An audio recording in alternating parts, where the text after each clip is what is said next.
Hey YouTube, it's EvanMagician34, and I've got another deck for you. This one is a remake of Amazonas'. It differs basically from a lot of other Amazonas decks in that it doesn't use the Ojama Trio Amazonas Archers combo. The main reason it doesn't is because while that combo is very powerful when it goes off correctly, the pieces are not very good individually, especially since the Ojama tokens can easily be used to sync by your opponent, so they don't block spaces very well on their side of the field like they used to. And also, support cards like Magic Cylinder don't really do a whole lot to your board control idea. So, we've taken it in a different direction.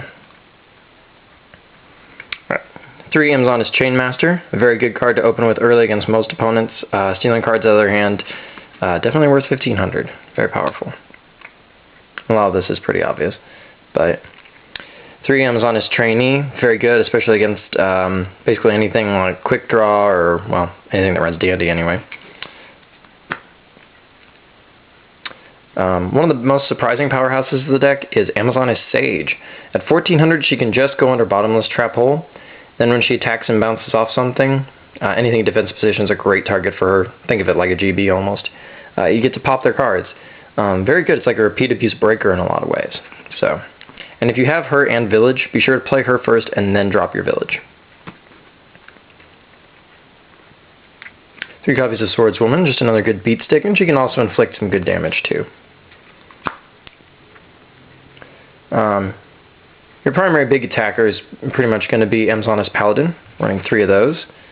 And you can tinker with this deck, try to find different ratios, but there is not really a great abundance of Amazonases. 2 Amazonas Tiger. It can be good. It's a good search for the Village, basically. Just summoning it straight up isn't bad either, because it comes out basically at 1500, but it's better to be out there with a friend. We're running 1 copy of Amazonas Scouts. Basically, you search it off the Village. It's not a very big monster, but its effect can be very useful. It kind of ensures that you'll get to attack that turn. We're also running 1 copy of Amazonas Queen. Tributing is a little tough in this deck, so we're only running 1 of this, and a lot of times it's smarter to Tribute set her, just because that way she can be bottomless or a Solemn Warning or something like that. So, that's why. And remember, you don't care if she's got less defense points, because she's not going to die in battle. We're also running 2 copies of DD Warrior Lady. It's the only non-Amazonas in the deck. But she makes it because, number 1, she's a warrior. Number 2, she's great removal. This deck can have a little bit of trouble if your opponent's big monsters actually manage to get on the field and stay when they get summoned.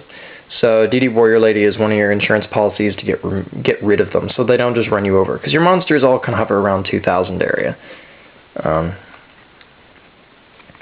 Next up, Monster Reborn. Kind of a no-brainer. Reinforcement of the Army gets almost anything in your deck. No reason you wouldn't include that. Cold Wave also goes very well with Amazonas Sage. Giant Trunade, because your opponent's back rows, stuff like Bottomless, are definitely bad for you. Dark Hole, great way to reclaim field control and keep summoning monsters. 3 copies of Book of Moon. This one's pretty obvious. Great way to kill things. Shifting to defense mode, your Amazonas can usually kill. Also locks out your opponent's ability to synchro summon. Excellent card for this deck. We're also running 2 copies of Amazonas Village, just 2. You may want to try running 3, but I found 2 to be more successful because multiples are not good to have in your hand. And you can certainly run without the Village. The Village is just a very solid card to run. And it's also handy that this can get rid of Necro Valley. So in that sense, it almost functions like an MST against Gravekeepers. Mirror Force. Torrential Tribute. 2 copies of Bottomless Trap Hole. Solemn Judgment, probably the only card in the deck that isn't just super easy to get. Royal Oppression, because you actually special summon very little, and when you use the Village during the damage step, obviously they can't oppress, even with your oppression or whatever. So, Monster Reborn is basically the only card this really conflicts with. 2 copies of Compulsory Evacuation Device, use it wisely. And last but not least, we're also running 2 copies of Trapstun, another card for the Sage. And, yeah, just basically flip it to make sure your stuff sticks that turn and kill a bunch of things. It's not, this deck isn't exactly brain surgery. You can run an extra deck, I encourage you to. The only way to sync, since there are no tuners in the deck, is Monster Reborning for a tuner monster. And then syncing. So what I suggest is, rather than just give you a deck of 15 cards, I would say know your meta, know what people might run. Do you want to run Armor Master? Do you not? Are you more likely to be summoning for this or that? What might you want?